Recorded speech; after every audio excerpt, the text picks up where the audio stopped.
Dr. Gross, right? Dr. Gross. So thank you for all for coming and being here and waiting for us to. Okay, I'm gonna shut up. That's already awkward. I'm not joking. I have been thinking about this speech for the last 2 months, every single day. There has been no greater stress in my life. That being said, I'm John Gross. I'm Mark's best man. First part's done. Anyways, before I begin, I really would like to say thank you to Jeff and Barbara Furio. I mean, not only have they brought up a wonderful family, but they both got wonderful daughters, and you've really put on a great event tonight. Obviously, with the help of others, but really, thank you very much. With that being said, I'd also like to single out Dr. Diane Williams and Mr. Alan Williams. They are an incredible couple, and you'll hear more about that in a little bit.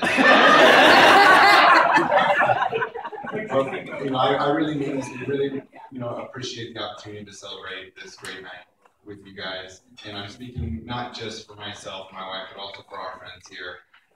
It's really an honor, and you have put up through a lot. It's taken a lot of patience and a lot of forgiveness. I think in the end, at least I hope in the end, it's been worth it. I'm not saying any jokes right now. I'm going to keep it cool. So let's start with, I'm just going to do a little bit of background so people have a little bit of understanding of kind of what I'm talking about. Okay, so Mark and I met in middle school. I didn't know him. It was 8th grade. A lot of my friends knew him already because they were in some different hall of mine, in 7th grade. And I had no idea what I was getting myself into. We met early on in the year, and we both were doing paintball at the same time. And that and the inability to say no to anything is what brought us together.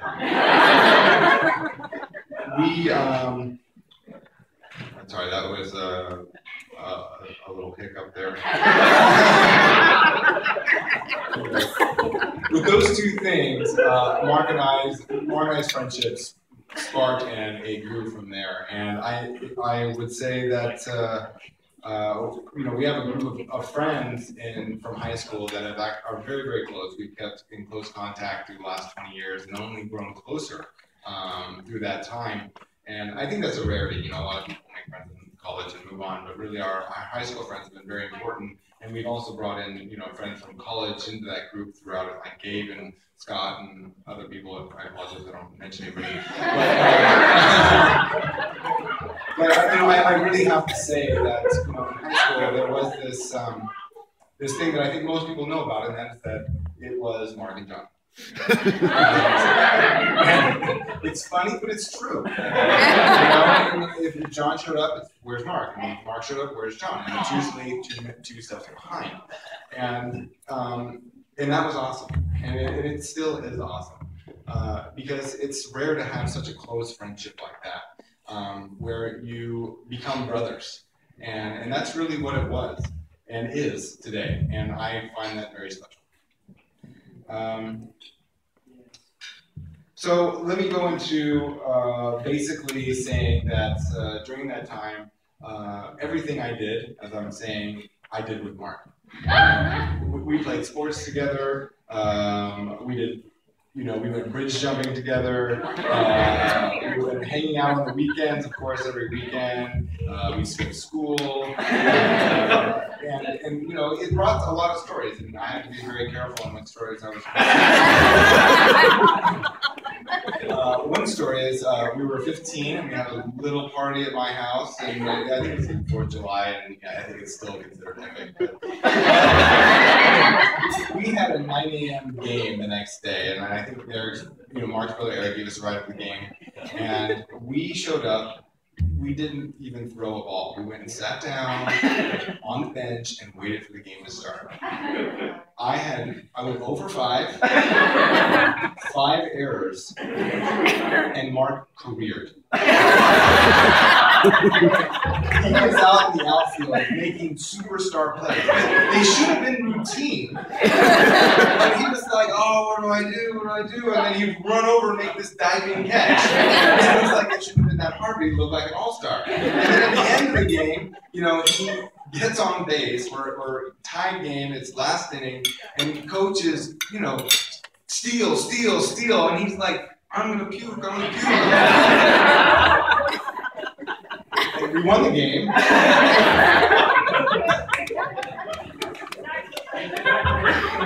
The other thing I remember, and this is kind of a strange thing. I don't know why I'm bringing it up, to be honest. No, it was just. Do tell. We missed a lot of school. We didn't view school as something that you needed to go to. It was more of something that, like, yeah, let's go to school. What else are we going to do? At our high school on Wednesdays, for some reason, they were half days. It's like, oh yeah, show up at 11 o'clock and then you're out by 3:30. And it was like, why even go? I mean, I think we went to 5 Wednesdays. And honestly, it wasn't us being like, yeah, let's go do something bad. It was just like, we're playing Mario Kart. Why are we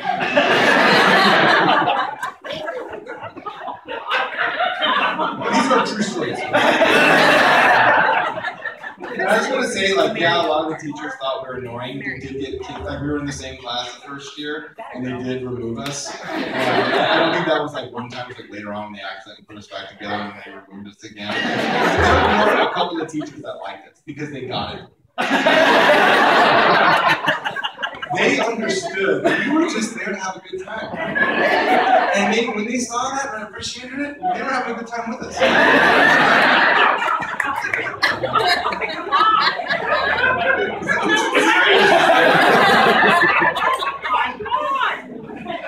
But to move on, and I mean this, I mean, Mark and I's friendship is way more than just, you know, playing around and having fun and, you know, whatever. And I mean, it really goes way beyond that. I mean, Mark is not just my best friend, and honestly, the closest person to me and my wife.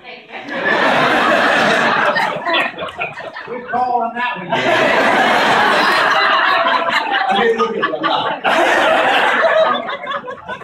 Mark has brought to me something, and that is a family. Because I don't know if you guys read the website, but I've been known as the fifth son, and there is no bigger compliment to me. You know, when I was a child, I had some blah things. It was kind of crazy, and the Williams really were something special to me, and they meant a lot. I spent time at their house more than their children. At one point, they were thinking of moving from the Cormorant house to another house, and I'm not joking, they were like, well, we have to have a room for John. Now,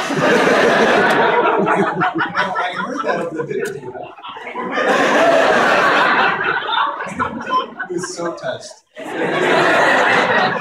Buy a house and get an extra room just for me. And I wasn't the only one. I mean, they were like the foster house for William's friends. And it sounds funny, but honestly, we needed it. And they were like parents to us. Alan has given me advice that has carried me through the years. And I mean that. I was walking up the stairs one day in his house.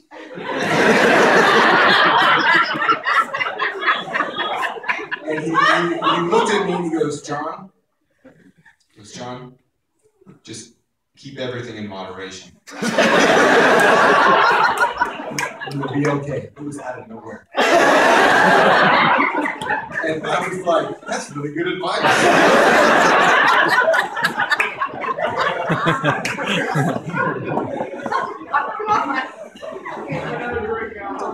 Taking shots at the brothers, I consider Mark's brothers, my brothers, they're great guys. They're awesome. What else can you say? That's about it. Let's talk about Mark for a little bit.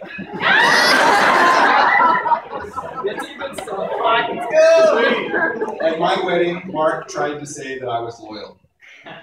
And He's right. But I'm not as loyal as he is. This guy is better than me, and I'm a lucky guy to have him as a friend. And here's an example. I got in 2 fights in high school. 1 for 2. And let's just say that Mark got suspended for both of them.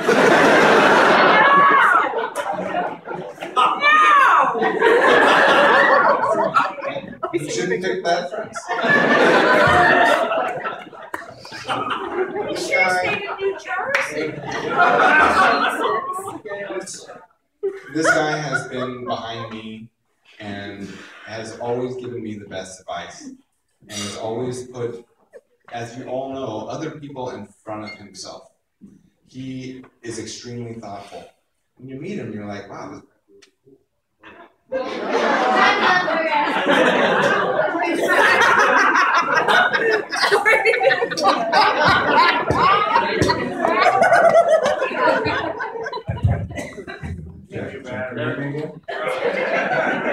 And we're back. I can talk about it. So anyways, I was saying that, Mark's a cool guy. Everybody knows that, but he is extraordinarily sincere, extraordinarily caring. Yeah. Okay. Very good. Thank you. He's extraordinarily sincere and caring and thoughtful, and I think a lot of you have seen that just through this weekend. Because he takes such personal time with each person just to make them feel special because they came to see him. He's also intelligent, and I'm saying more than just intelligent. Also smart. Well, we went to Georgetown. He goes beyond that, because what I mean is that he's wise. He has given me advice when I've been in situations that I didn't know what was going on. He sees through the nonsense. And I mean in all aspects of life. His opinion on politics, his opinion on, his social, situations, his relationships.